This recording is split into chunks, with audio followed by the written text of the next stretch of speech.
Putting water in a bottle was a stroke of genius. It allowed people to control the quality of the water they drink, and it provided some creative and not so creative entrepreneurs with the ability to become rich very quickly.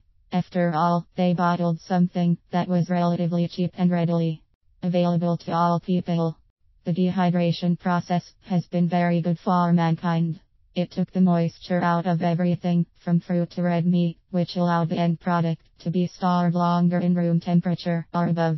The taste of the dehydrated product is sometimes preferable over the taste of the original product. The dehydration process started me to thinking.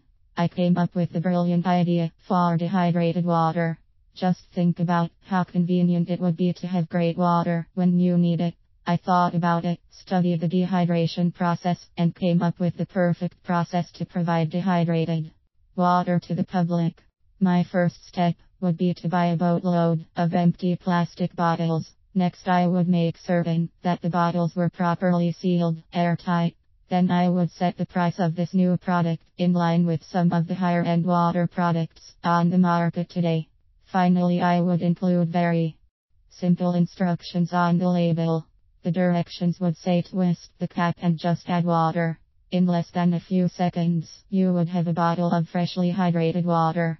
Making certain that you maintain the proper ratios of dehydrated water to water, 1/1000th. 1, so that your rehydrated water does not become overly wet or slightly dry. Unlike other bottled water, you could rehydrate the dehydrated water over and over again. It is a great business plan because the bottles are relatively cheap and the dehydrated water costs hardly anything at all. It's an invention that rivals the pet rock phenomenon of the late 1970s. I am sure that there are still those kinds of people in the world who recognize a really good product when they see it.